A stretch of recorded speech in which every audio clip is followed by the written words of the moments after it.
Because something's happening that was unexpected, unpredicted, and I would say that awakening is happening. And the way I talk tonight's talk, accelerate your awakening. That's a pretty grandiose statement considering we're predicting, oh, this, that, and the other. But what's happening within all this, it forces us to get into a type of awakening. Now, I love to take a sort of a pulse on many of the world's teachers, consciousness leaders, and those of you who do as well. There's a theme emerging.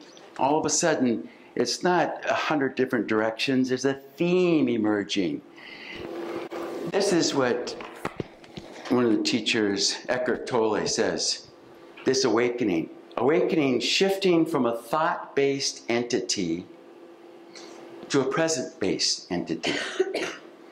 Now, how many of us might agree that we've been born in an era that it's like we're addicted to the mind, thinking. That we got to think it out, think it out, think it through. I got a problem. If I just think it through, think it through. Well, what we're learning is that there's another level of energy that we can tune into, presence-based rather than thought-based. And some of the other things I found about this, we're going too fast for the mind. Intuition is a much better tool for us than mind or thinking it out.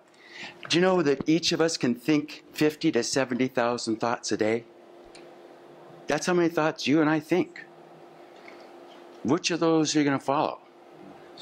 Which of them not? What's that? Take that thing off. Take it off? If it's not working.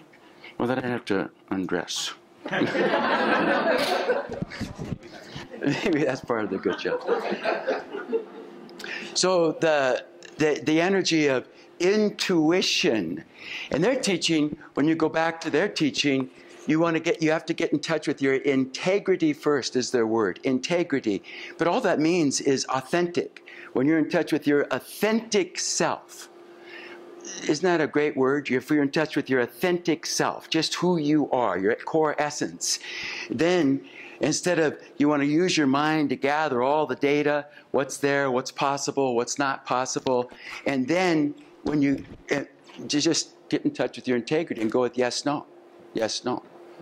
That's what I've been working with quite a bit with this type of, instead of trying to figure it out, right? Because the mind really gets us into kind of a contracted place, doesn't it? We'll just get more and more contracted. But if we give ourselves a little space and get in touch with our intuition, that intuition is sudden knowing, sudden knowing. I mean, our minds are shameless, right? I mean, our minds, even meditators, if you're meditating, it's beautiful, calm, sunny day, you're in a lake, what's the mind going to do? Blah, blah, blah. Blah, blah, blah. And it comes up with that story, but our minds are shameless. It'll go anywhere. And yet, what we want to do is be able to honor it. As they say, the mind is a wonderful servant, but a terrible master. And servant of what? Servant of what? Well, again, if we're only finding our identity in the mind, then it's all mind. But as we start shifting more to awakening, as he says, we're a presence-based entity rather than a thought-based entity. And then we can back into our sense of presence. So I think one of the greatest tools for any of us would be, wouldn't it be a great consciousness tool if we each had like a little reader board over our head that showed our thoughts at all times? Not to me, but to you. So you could see my thoughts at all times. I'm walking around. You could just see. I think that would be an incredible consciousness tool. What? Facebook. But we would clean up our thinking quite a bit, wouldn't we? Ever thought, whoa, that's out there for the world to see. This paradigm shift that I'm calling it is, just think of how many different ways we've looked at this as the fall from grace instead of this is falling into grace. That somehow our life is a problem to solve rather than a creative opportunity to experience. Wouldn't it be great to wake up in the morning and our life wasn't a problem? It was just there to be experienced, to be experienced, to be experienced. To me, that is what the energetic shift is about this period of time, is moving out of that that whole stress-producing aspect that I think all of us have been disempowered with too. We're held back quite a bit. Fear is the background energy in the patriarchal era. Fear. And not of anything, just fear. Right? When you ask people why they do different things, well, what if? Fear-based. Now, if we looked at the feminine quality, the background energies become love, allow, acceptance, receive. Is that a different way of being in the world than power, scarcity, lack?